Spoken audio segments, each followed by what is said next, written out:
The air in the Crystal Pavilion wasn't just thick with the scent of 1,000 hothouse roses and the cloying sweetness of expensive champagne. Tonight, it vibrated. You could almost taste the electricity, a nervous hum beneath the polished veneer of high society, a place where smiles were weapons and pleasantries often concealed daggers. Fortunes were being pledged to the Children's Wellness Fund. Yes, a noble cause for a noble crowd. But the real currency being traded, the one everyone truly coveted, was gossip, speculation, and the subtle, brutal dance of power. Who was in? Who was out? Who was truly winning this silent, opulent war? And then, as if summoned by the unspoken question, the grand ballroom doors, towering monoliths of gilded oak, swung open.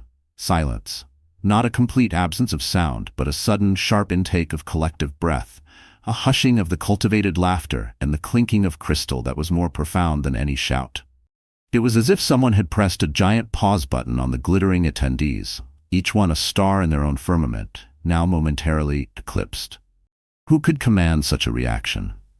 What sort of earth-shattering entrance could silence the city's most powerful, most jaded elite, people who'd seen it all and feigned interest in even less? It was Elara Vance, a name that was supposed to be a whisper, a half-forgotten melody, a footnote in the annals of Marcus Thorne's spectacular, often ruthless rise. The forgotten wife, the woman he'd shed like last season's couture, discarded with a chillingly public efficiency that had been the talk of the town for months. Yet, there she stood.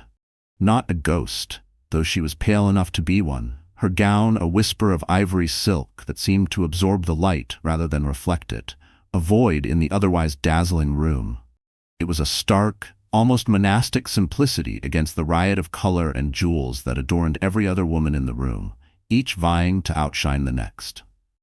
She moved with an unnatural calm, a terrifying grace that spoke of immense control, her presence an immediate, undeniable shockwave that rippled through the opulent chamber, unsettling the carefully arranged power dynamics like a stone dropped into a still, predatory pond. Across the room, by the towering ice sculpture of a swan. A swan, how tragically ironic. He'd once called her his swan. Marcus Thorne himself froze.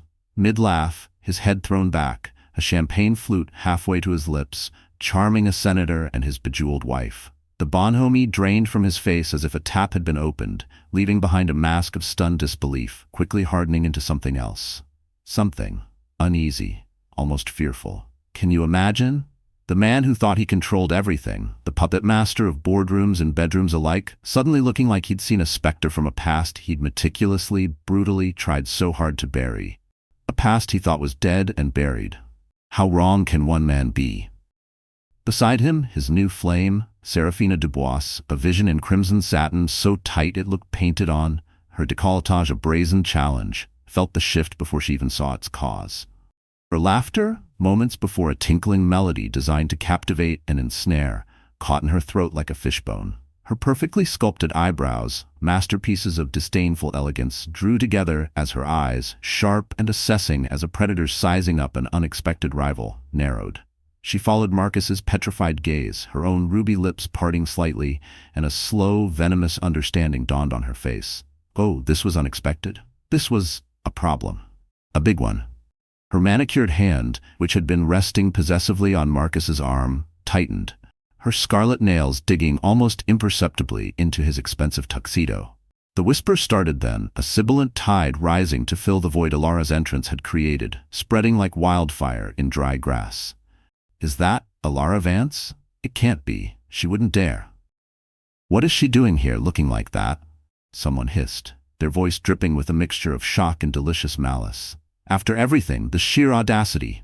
Each murmur was a tiny poisoned dart, yet Elara seemed impervious, her chin held high, her gaze sweeping the room with a deliberate, almost regal slowness that dismissed them all as inconsequential. She remembered, of course. How could she forget? The memories were etched into her soul, scars that no amount of time, no amount of carefully constructed composure could fully erase. The brutal discard. Marcus, standing in their sun-drenched morning room, their room, a place she had filled with light and laughter. The scent of the white lilies she loved so much, he'd once pretended to love so much, filling the air like a funeral dirge, telling her it was over. Just like that.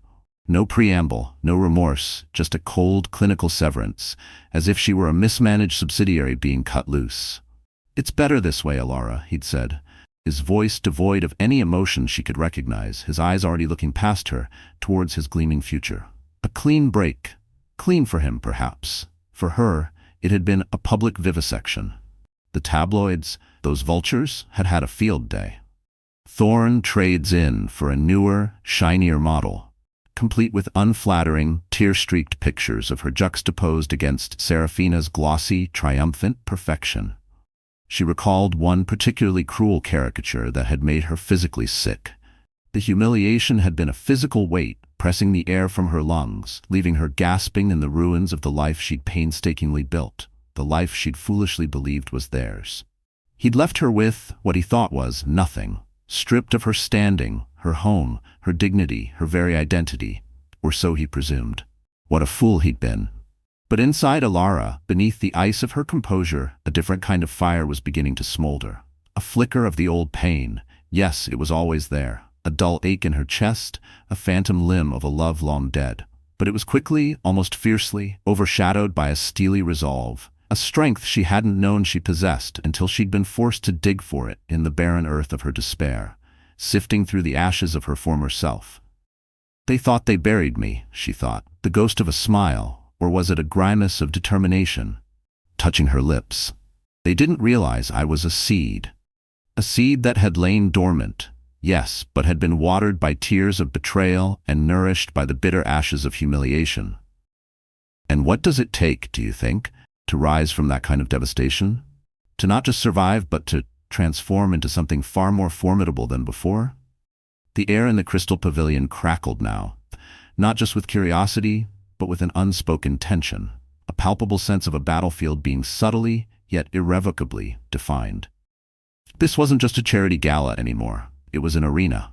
And Elara Vance, the woman who was supposed to be ashes, had just walked into it. An empress in her own right, ready to survey her new domain. Every head was turned, every eye upon her, the collective weight of their scrutiny enough to crush a lesser woman. But Elara was no longer that woman. As she took a step further into the room, the scent of lilies, her favorite, inexplicably seemed to cut through the cloying perfumes and the aroma of rich food, a clean, pure fragrance. It was a scent Marcus had once claimed to adore. A scent that had filled their homes, their lives, a symbol of their once shared dreams. Now she imagined he probably despised it, a reminder of a past he'd tried to obliterate, a past that was now staring him in the face.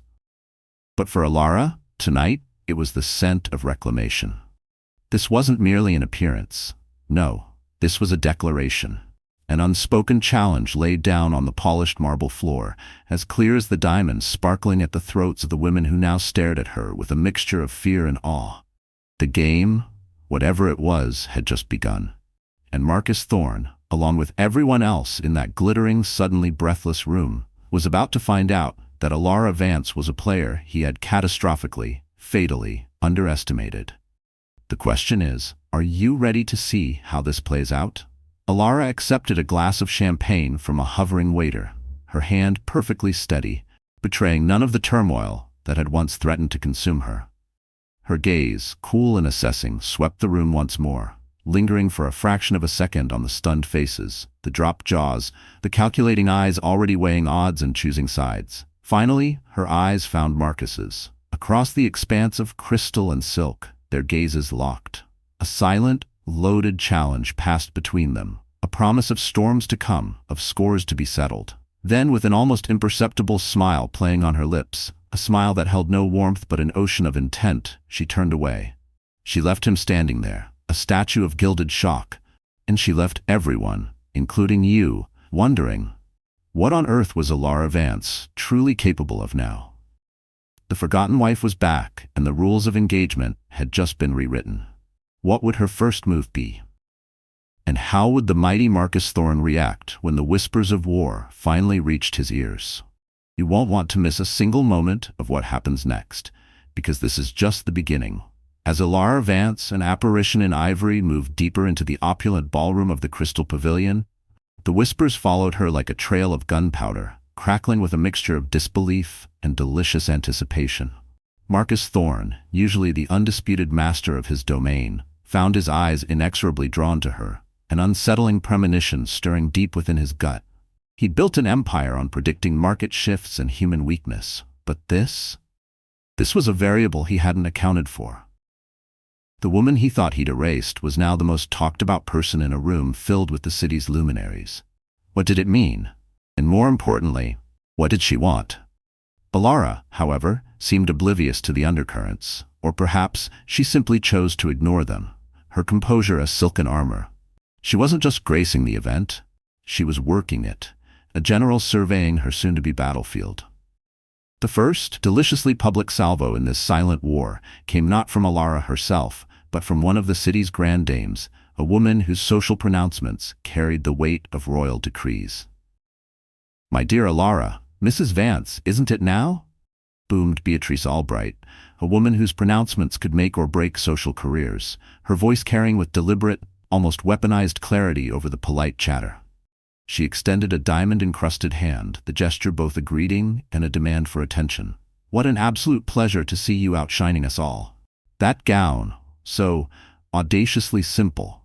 Only a woman of true confidence, or one with absolutely nothing left to prove, could carry it off."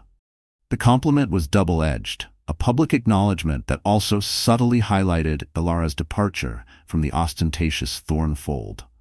It was aimed, quite obviously, at a nearby table where Seraphina Dubois was holding court, her crimson dress suddenly looking a tad too loud, a touch too desperate in comparison.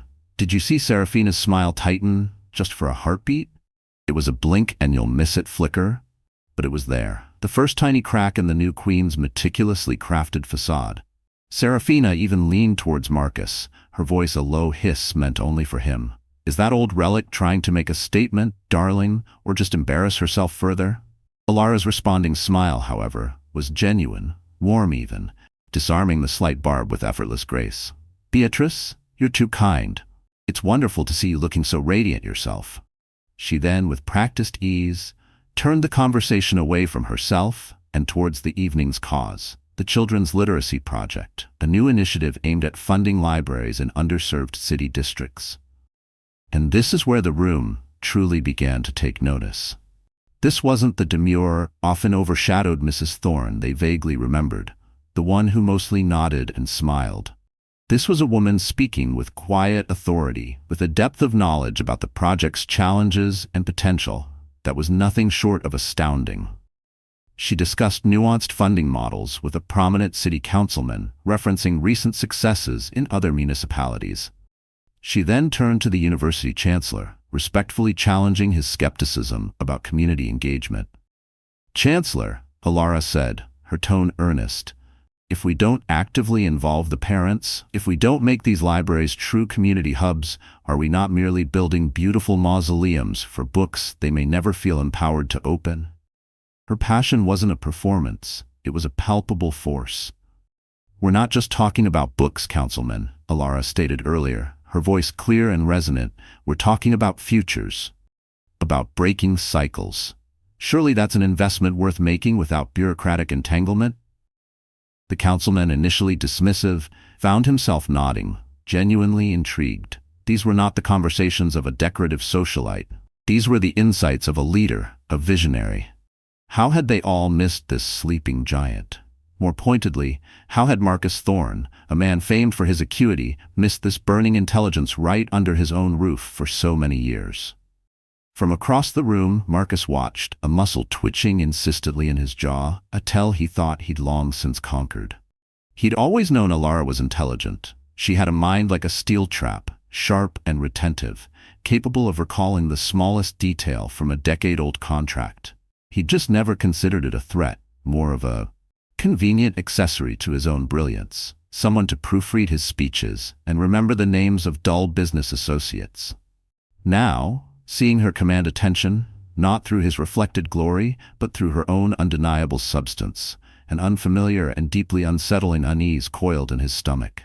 It wasn't just her presence, it was the way she was present, self-possessed, articulate, a quiet force. It felt like watching a familiar landscape suddenly rearrange itself into something foreign and dangerous. Seraphina, ever attuned to his moods when they suited her, sensed his disquiet. She leaned closer, her voice a seductive purr, her perfume a heavy, cloying gardenia, a stark contrast to the memory of lilies that now inexplicably teased his senses. "Darling, you're tense. Another tedious speech about to start? Shall we find a more amusing distraction?" Her hand traced a pattern on his arm. Her eyes, however, flickered towards Elara, a spark of pure, unadulterated jealousy igniting their depths. But Marcus barely registered her touch, his gaze still fixed on the woman he thought he knew, the woman who was rapidly, terrifyingly proving him wrong. His smile was strained, a mere pulling of lips. "Just business, my dear." Business? Or the dawning, horrifying realization that he'd made a monumental, perhaps unforgivable miscalculation? Later, amidst the orchestrated chaos of networking and air-kissing, Elara found a quiet alcove, shielded by a monstrous, out-of-place fern that looked as uncomfortable as she sometimes felt in these settings. She pulled out a sleek, burner phone. Untraceable, of course, a precaution learned from years of observing Marcus's own clandestine dealings, and dialed a number. Her best friend, Clara Hayes, answered on the first ring, her voice a lifeline of sanity in this gilded madhouse. "Elara? Oh, thank God. I've been imagining all sorts. Are you all right? Did you see him? Is he livid?" Clara's voice was laced with a potent cocktail of anxiety and fierce loyalty. Elara leaned against the cool marble wall, a small sigh escaping her. The marble felt good, solid, real. "I'm fine, Clara. More than fine, actually. And yes, I saw him. And her." "And? Was it awful? Did he try anything?" "Less awful than I expected," Elara admitted, a note of surprise in her own voice. "Watching them together, it was almost clarifying. It confirmed everything I already knew. He's predictable in his betrayals, even in his choice of replacements. A little harsh? Maybe. But honesty was a luxury she now afforded herself." There was a pause, then Clara's voice, sharper now. "So this grand entrance, it's not just about making him squirm, is it? You have that look in your voice, Elara, the one you get when you're about to dismantle something. Or someone. Remember what he did to the Ashworths? Left them with nothing but the clothes on their backs and a ruined name, all over a minor disagreement. That's the man you're poking." Elara allowed herself a small, cold smile. The Ashworths. Yes, she remembered. A brutal lesson in Marcus's capacity for corporate destruction. "He took everything from me, Clara. Or he tried to. My name, my security, my peace of mind. And you're going to take it back? All of it? Elara, be careful. He's ruthless. You know that better than anyone." "Oh, I know." Elara's voice dropped, a silken threat, each word imbued with chilling conviction. "He taught me ruthlessness, Clara. He was an excellent, if unintentional, teacher. And he forgot I was a dedicated student. He forgot I paid attention to all his lessons, even the ones he didn't know he was giving. The ones whispered in late-night calls he thought I was too asleep to hear." This wasn't just about getting even. This was about leveling the entire playing field, about rewriting the rules of his savage game. What would you do if you had the knowledge to turn your oppressors' tactics against them? Would you dare to play their game, but better? Elara dared. The crescendo of the evening arrived with the charity auction. An auctioneer, all theatrical flair and rapid-fire patter, was coaxing astronomical bids for glittering jewels that could fund a small nation, exotic holidays to islands most people only dreamed of, and priceless artworks that would disappear into private, temperature-controlled vaults. Marcus, back in his element, or so he thought, had just made a conspicuously large bid on a hideous modern sculpture. All sharp angles and rusted metal, a piece Serafina had gushed over, earning a smattering of applause, his confidence seemingly restored. He was the king here, wasn't he? This was his stage, his audience. Then, the auctioneer moved to a special item, the full underwriting of the Children's Literacy Project's first flagship library. "We're looking for a truly transformative gift, ladies and gentlemen. A legacy pledge. A chance to change thousands of young lives. Do I hear $500,000 to kick us off?" A hush fell. It was a significant sum, even for this crowd, a crowd that thought nothing of dropping 6 figures on a handbag. Just as Marcus was preparing to make a grand, magnanimous gesture, a gesture designed to reassert his dominance, to remind everyone who held the real philanthropic power, and to utterly erase Elara's earlier unsettling impact, a calm, clear voice cut through the silence from a discreet table near the back, a table no one had been paying much attention to. 1 million. Every head swiveled, every eye focused. It was Elara, standing, her expression serene, almost beatific. The auctioneer, a man rarely lost for words, blinked. 1 million? From? He consulted his notes, a confused frown appearing. This name, this foundation, wasn't on his list of expected high rollers. Elara's voice, amplified by the microphone a waiter quickly and rather nervously provided, was steady, devoid of any tremor.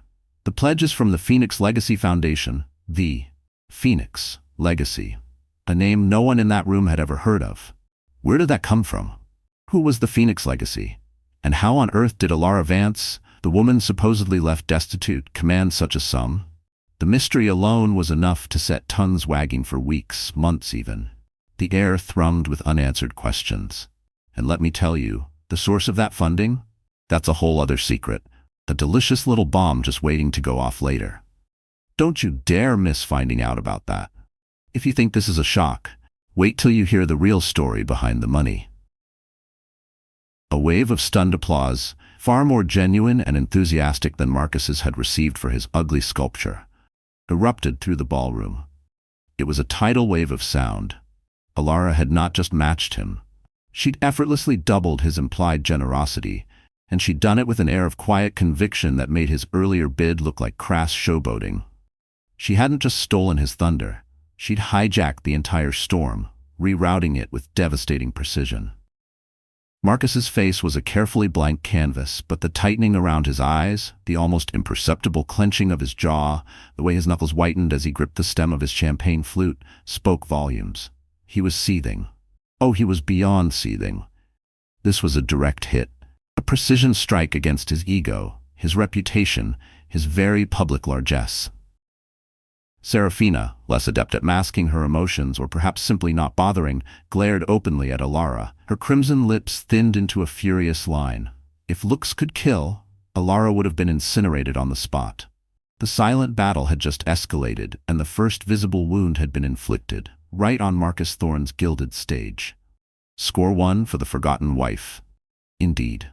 As the gala wound down, the energy slowly seeping from the room as guests began to filter out, Elara didn't linger. She had made her statement, planted her flag. A newfound sense of purpose radiated from her, a quiet hum of power that was far more compelling than any overt display. She moved towards the exit, alone, her ivory gown flowing around her like moonlight on still water. Just as she reached the grand doors, a hand shot out, gripping her arm with bruising force. Marcus. His eyes were burning, a dangerous cocktail of fury, confusion, and something akin to a horrified shock. "What game are you playing, Elara?" he growled, his voice low and menacing, his grip tightening, his face far too close.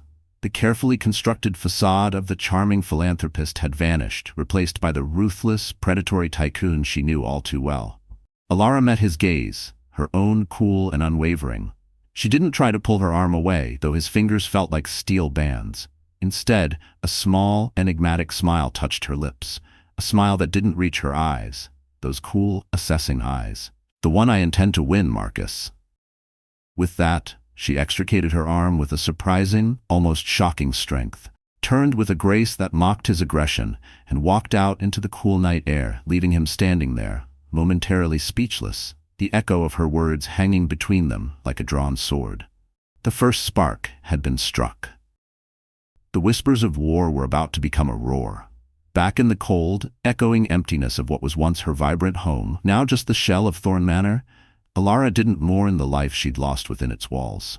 No, mourning was a luxury she'd indulged in for far too long, a debilitating poison. Instead, with a newfound energy thrumming through her veins, an almost feverish clarity of purpose, she moved with brisk efficiency towards her old dressing room, a place filled with ghosts and forgotten dreams, a place she hadn't entered in months. From a cleverly hidden compartment behind a loose floorboard, a secret Marcus in his monumental arrogance had never discovered, she retrieved a small, antique wooden box. It was intricately carved from some dark, unfamiliar wood, smooth with age, a relic he had once dismissed as worthless junk during one of his tyrannical decluttering rampages. "More of your sentimental clutter, Elara," he'd sneered. Its contents, however, were anything but clutter. Its contents, she knew, were the first true key to dismantling his empire, piece by painful piece. and she couldn't wait to turn it. What secrets could such a small, unassuming box hold? And how would they irrevocably change everything for everyone involved? You'll have to stick around to find out, because this story is just getting started. The victory at the Gala was symbolic, a beautifully executed opening move, but Elara Vance knew symbols didn't dismantle empires. Real power, the kind that could bring a man like Marcus Thorne to his knees, lay in knowledge, meticulous strategic planning, and the cold, hard execution of a well-laid plan. Alone in her new, modest apartment, a stark, almost Spartan contrast to the gilded cage of Thorne Manor, she began to assemble her arsenal. The city outside hummed with oblivious life, its denizens caught up in their own dramas, unaware that within these four plain walls, a silent war, a war of devastating potential, was being meticulously engineered.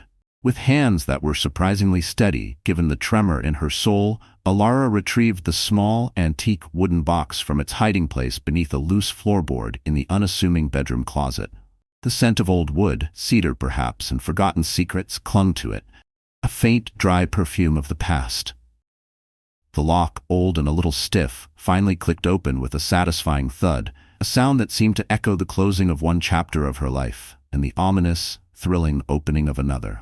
And what lay within? No glittering jewels, no forgotten love letters from a time when Marcus might have feigned affection. Oh no, far more valuable. Inside, nestled on faded, moth-eaten velvet, were several meticulously kept journals, their leather covers worn smooth with time and handling, and a single, anonymous, untraceable SIM card.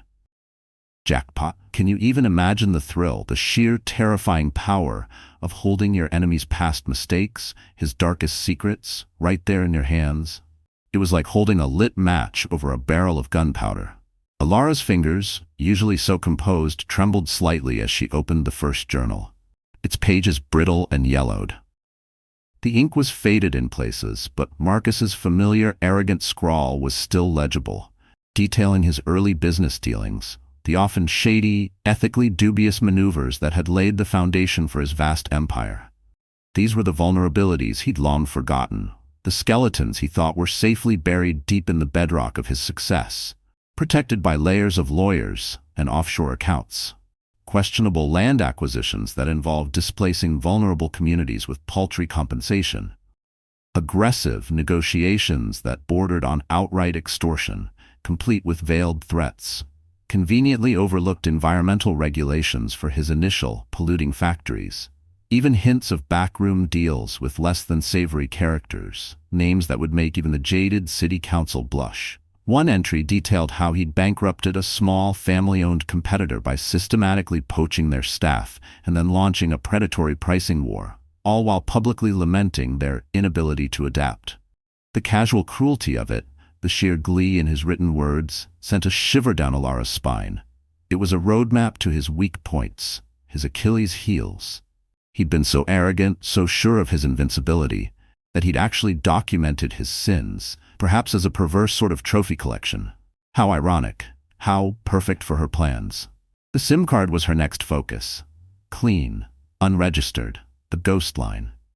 Her first call, made from a windswept public park miles from her apartment, the city noise a convenient cloak, was to a name resurrected from the depths of Marcus's personnel archives, a file she'd made a point to copy before her unceremonious departure from Thorne Manor. It was a name associated with a particularly brutal corporate discard years ago, David Renard. Renard had been a brilliant, innovative project manager, the rising star of Thorne Development Group, the architect of some of Marcus's earliest successes. Until he dared to question one of Marcus's more ethically flexible directives on the foundation integrity of a downtown high-rise. Marcus, in his typical fashion, hadn't just fired him. He'd systematically destroyed Renard's reputation, blacklisting him throughout the industry with insidious, well-placed lies. A classic Thorne move, utter annihilation for any perceived slight, any challenge to his absolute authority. Elara arranged to meet David Renard in a discreet, out-of-the-way cafe in a forgotten corner of the city. The kind of place where conversations could be had without fear of prying eyes or listening ears. The aroma of stale coffee, cheap disinfectant, and lingering desperation thick in the air. It was a far cry from the polished haunts Marcus frequented. David arrived looking, weathered, a ghost of his former self. He was older than she remembered, perhaps only by 5 years, but those years had carved deep lines into his face. The spark in his eyes, once so bright with intelligence and ambition, was now dimmed by years of struggle, his suit respectable but clearly well-worn, the cuffs slightly frayed. There were lines of bitterness etched around his mouth, but beneath the wariness, Elara saw the ghost of the brilliant mind that Marcus had so carelessly, so cruelly, tried to extinguish. He was wary, his gaze guarded as he slid into the cracked vinyl booth opposite her. Who wouldn't be?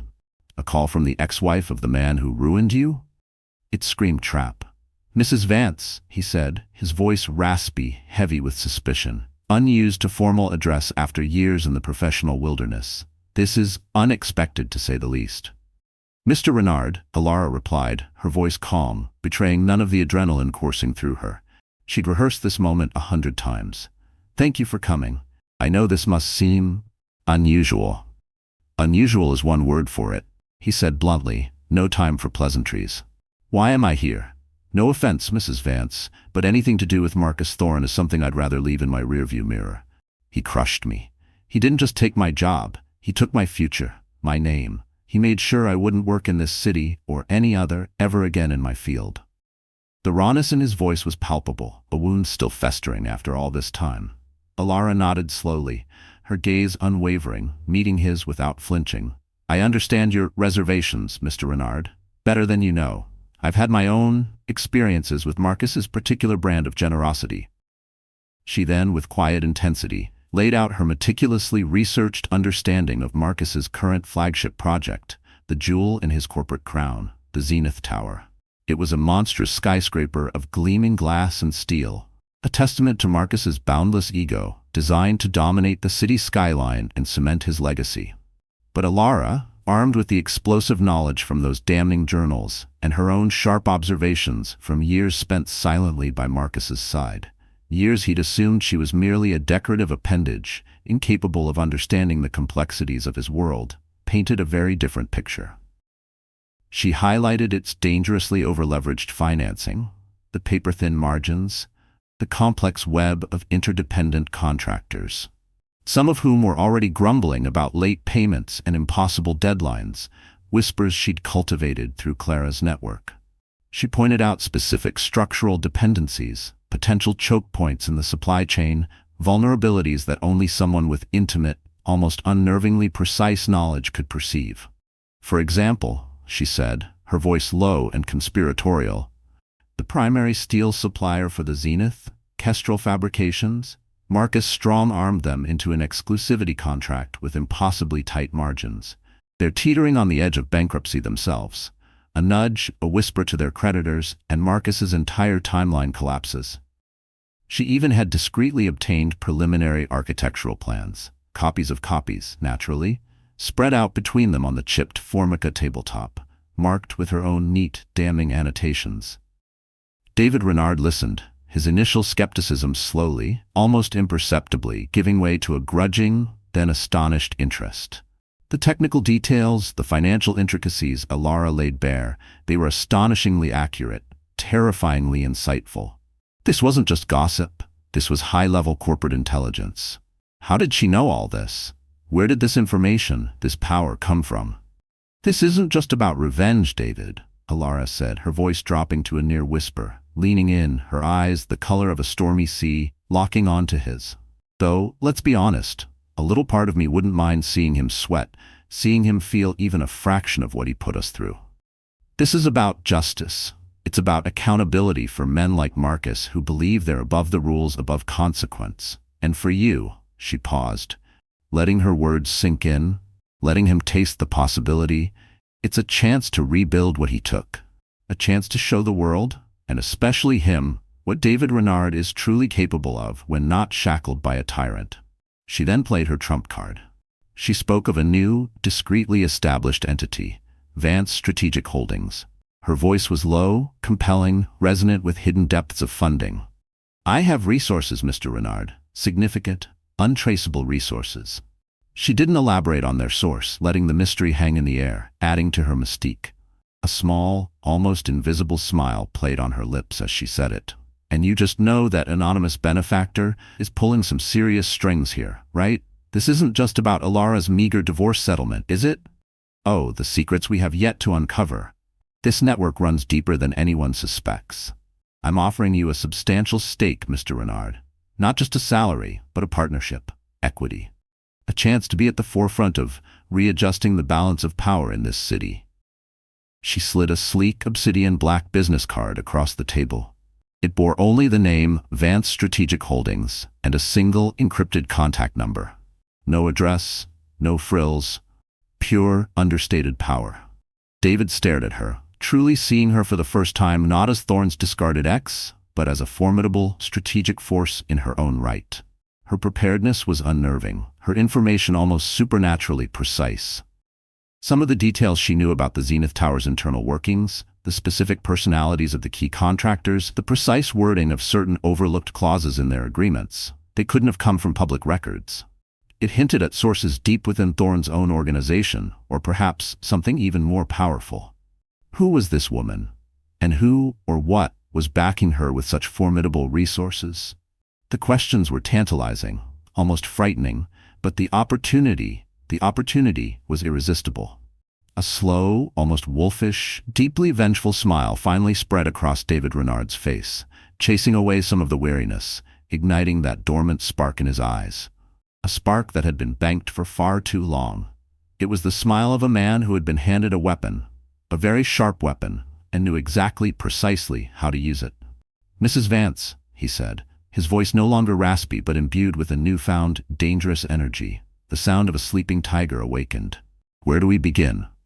And just like that, the first unlikely yet utterly potent alliance was forged. The architect of retribution had found her master builder. The game was truly afoot. They began to map out their strategy right there in that dingy cafe, over lukewarm coffee and a shared, burning hunger for justice. Or was it revenge? Perhaps, in cases like this, the two are indistinguishable. Does it even matter when the target is someone like Marcus Thorne, a man who had sown so much destruction? They identified key subcontractors for the Zenith Tower, ones known to be disgruntled or financially precarious, ripe for a new, more lucrative offer from an anonymous competitor. They pinpointed critical land parcels adjacent to the main construction site, parcels Marcus needed for expansion or logistical support, parcels he'd arrogantly assumed he could acquire at his leisure, perhaps even bully the owners into selling cheaply. The plan was audacious, complex, and incredibly risky. Failure would mean utter ruin for both of them. But the potential payoff? The complete and utter dismantling of Marcus Thorne's empire, brick by gilded brick. It was a symphony of corporate espionage and vulnerability exploitation about to be conducted, with Elara Vance as the conductor.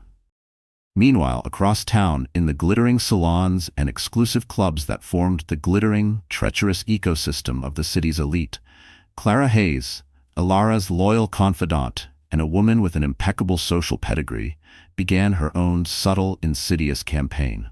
Armed with her impeccable social credentials, a disarming smile that could charm a snake out of its skin, and a seemingly inexhaustible supply of innocent concern, Clara was a master of the art of the carefully placed whisper, the innocently posed question. "Have you heard about Serafina's latest shopping spree in Montechiello? 5 new Birkins, they say. Darling, the extravagance. One does wonder how Thorne Developments is really faring with the Zenith Tower's rumored budget overruns. I do hope Marcus hasn't bitten off more than he can chew." Or, to another influential ear, "Marcus seemed so stressed at the gala, didn't he? Almost haunted. Poor man. The pressure of keeping such a massive enterprise afloat must be immense. Especially with those whispers about investor confidence starting to circulate." Nothing overt, nothing that could be traced back.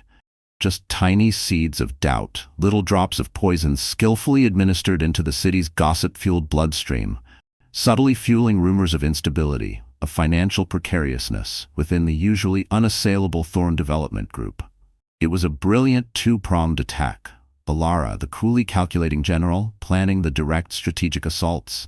Clara, the charming spymaster, orchestrating the equally damaging campaign of psychological warfare. What a team, right? Do you think Marcus, in all his arrogance, even sees what's coming from these two fronts? I doubt it. He's too busy admiring his own reflection.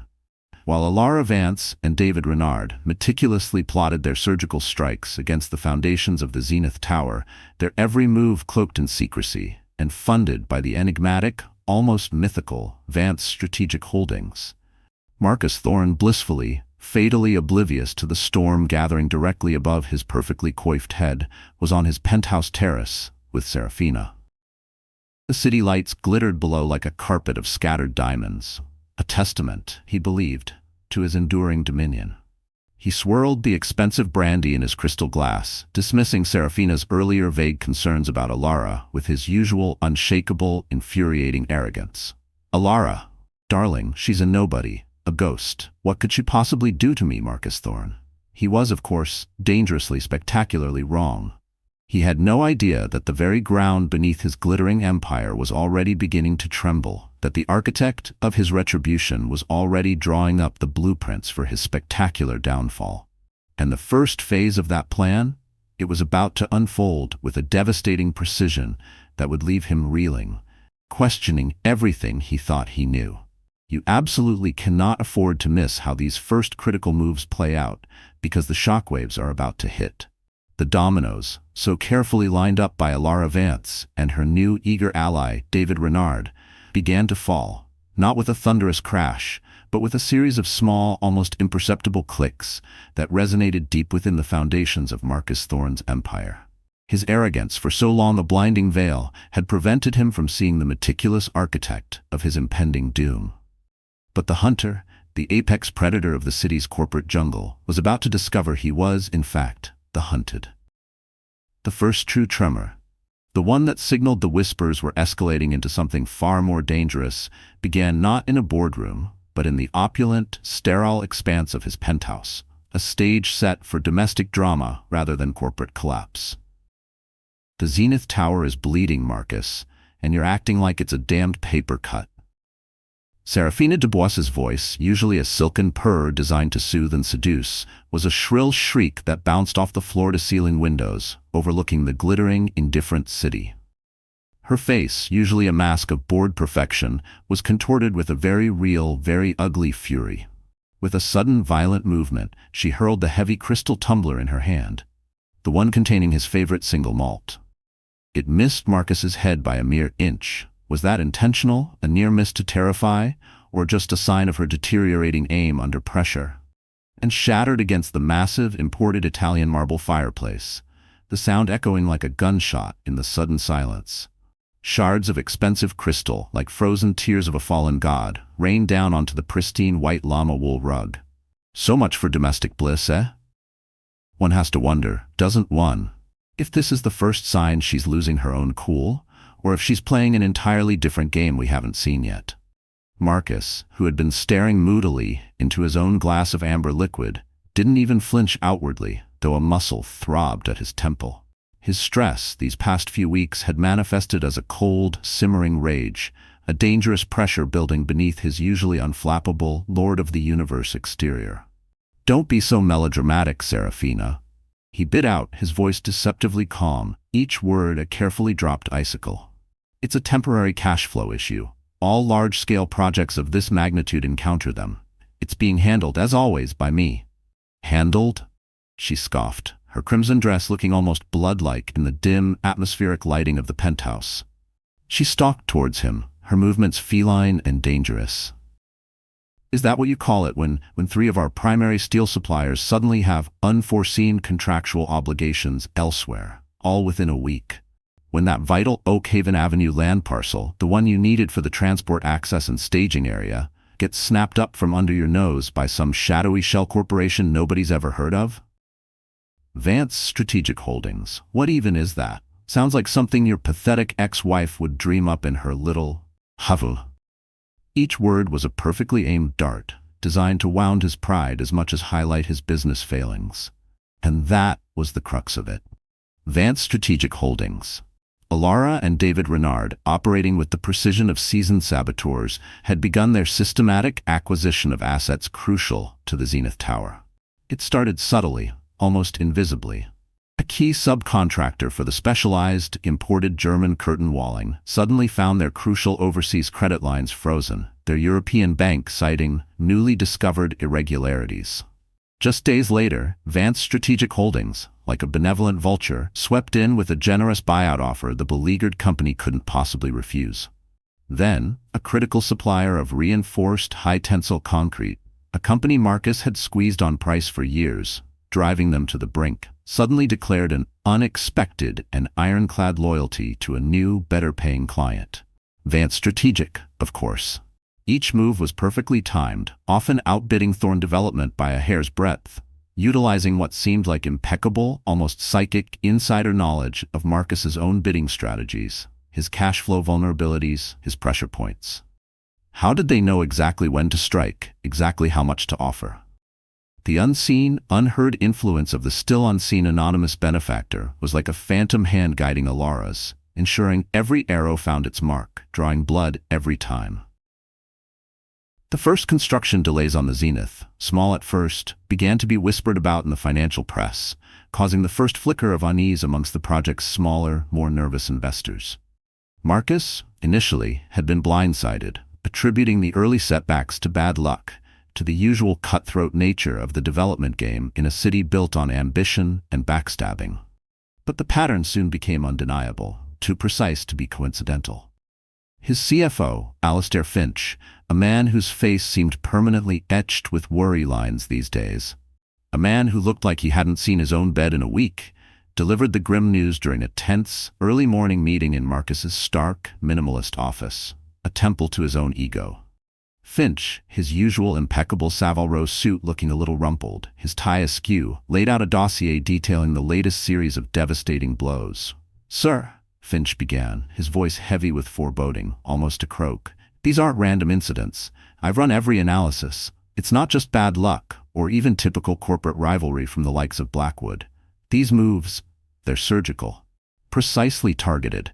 It's as if someone has our internal playbook, knows our every vulnerability, every projected shortfall, and is systematically exploiting them. Someone is targeting us, sir, and they know exactly where and how hard to cut."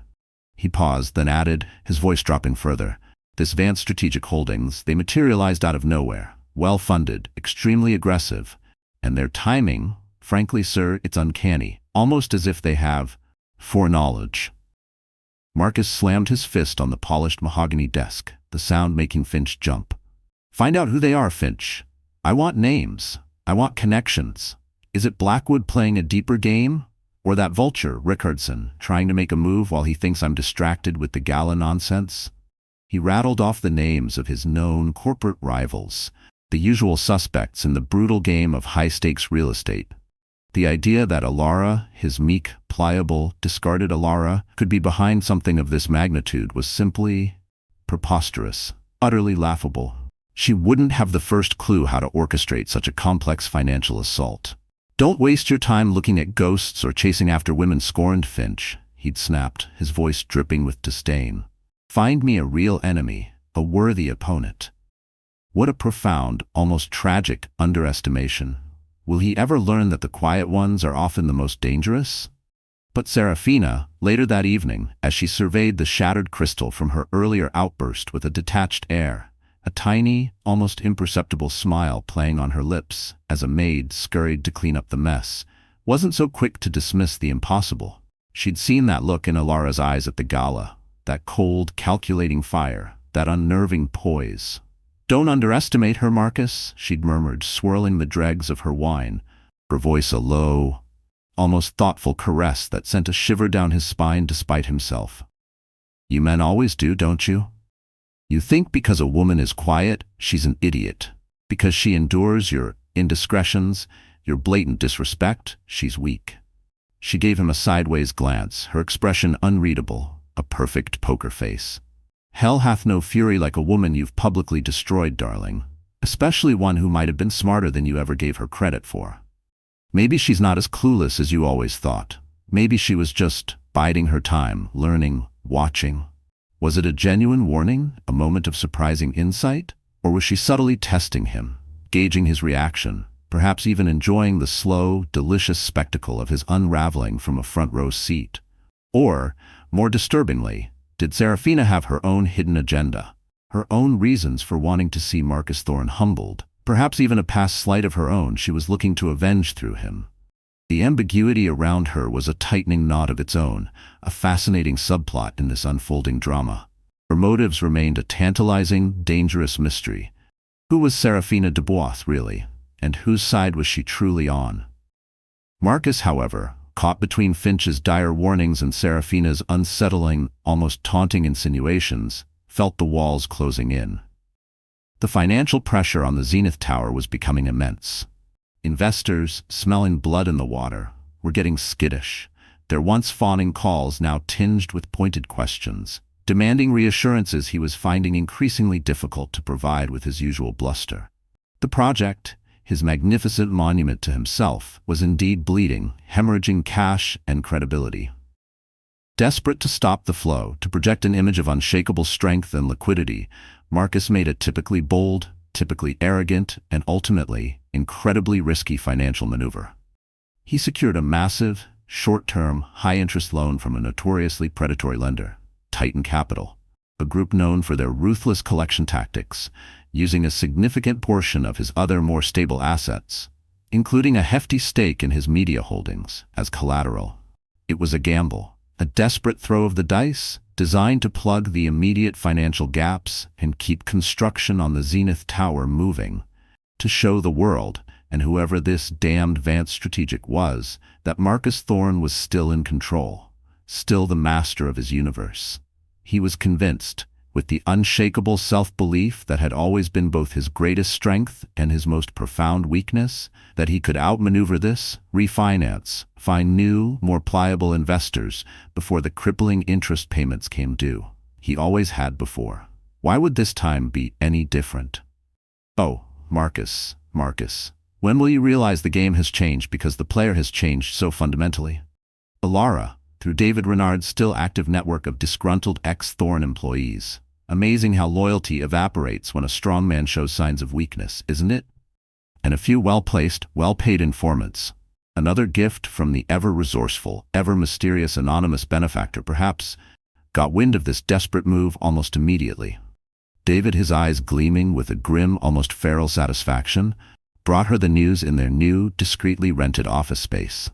A far cry from the opulent headquarters of Thorne Development, but a buzzing hive of focused, vengeful energy. "He's taken the bait, Elara," David said, a predatory smile touching his lips, the first genuine smile she'd seen from him that wasn't tinged with bitterness. He spread out the leaked financial documents on the scarred wooden table that served as their war room desk. The details were damning. This loan, the terms are ruinous. Absolutely ruinous. He's leveraged everything. He's exposed himself completely.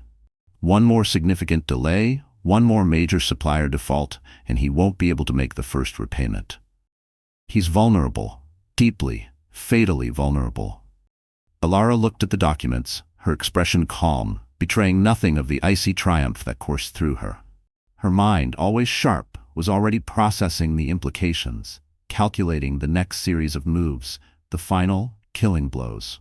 The scent of cheap coffee and expensive ambition filled the small room. The moment she had been working towards, the moment she had visualized in the darkest hours of her despair, was rapidly approaching. The noose, so carefully, so patiently crafted over months of sleepless nights and meticulous planning, was ready. "Good," she said, her voice soft but laced with unyielding steel. "Excellent, David. Now is the time to tighten it." The final, crushing piece of news, the one that would irrevocably shatter Marcus Thorne's carefully constructed denial, was delivered by a pale-faced, visibly trembling Alistair Finch late the following afternoon. Finch, looking like he hadn't slept in days and had aged a decade in the past few weeks, stood before Marcus's imposing desk, a single sheet of paper clutched in his damp hand. "Sir," Finch began, his voice barely a whisper, his eyes darting nervously around the opulent office, as if expecting assassins to leap from the shadows. "The Oakhaven Avenue land parcel, the one we absolutely needed for the eastern access route and the primary staging area for the Zenith construction?" Marcus looked up from the latest disastrous progress report, his face a mask of impatience and barely suppressed fury. "What about it, Finch?" Did you finally find out who this damned Vance strategic is? Did you make them an offer they can't possibly refuse? Double it, triple it. I don't care what it costs, just get it done. Finch swallowed hard, the sound audible in the tense silence of the office. Sir, Vance Strategic Holdings, they weren't the ones who bought it directly. It was another shell company, even more obscure, registered in some godforsaken Caribbean island. But we've traced the ultimate beneficiary. The final ownership, sir.